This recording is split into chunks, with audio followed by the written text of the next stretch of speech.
As Gaza faces relentless Israeli bombardment in response to an October 7th attack by Hamas, questions arise about why neighboring Egypt and Jordan don't offer refuge.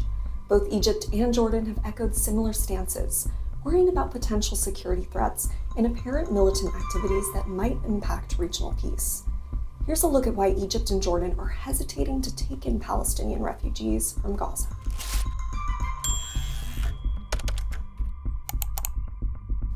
The two countries flank Israel on opposite sides and share borders with Gaza and the occupied West Bank, respectively.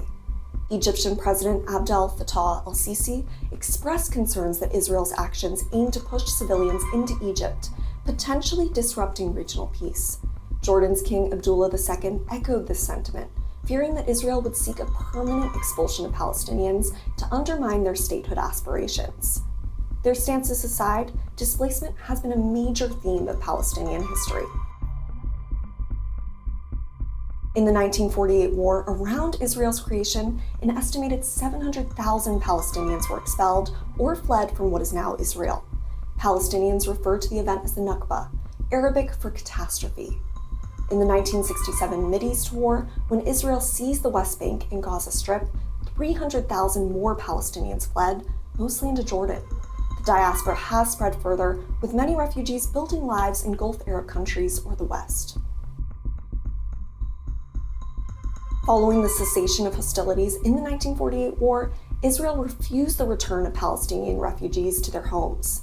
In the years since, Israel has consistently rejected Palestinian requests for refugee repatriation as a component of any peace agreement. They asserted that it would jeopardize the country's Jewish demographic majority. Egypt, reflecting on history, is apprehensive that a substantial Palestinian refugee population from Gaza may become a permanent fixture. That raises concerns about the potential long-term consequences of such an arrangement. That's in part because there's no clear scenario for how this war will end. Egypt's el-Sissi said fighting could last for years if Israel argues it hasn't sufficiently crushed militants. However, Egypt has pushed for Israel to allow humanitarian aid into Gaza.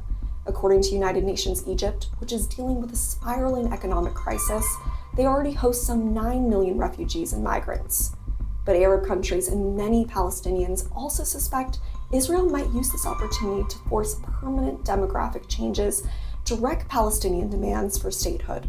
Arab countries' fears have also been stoked by the rise under Israeli Prime Minister Benjamin Netanyahu of hard-right parties that talk in positive terms about removing Palestinians.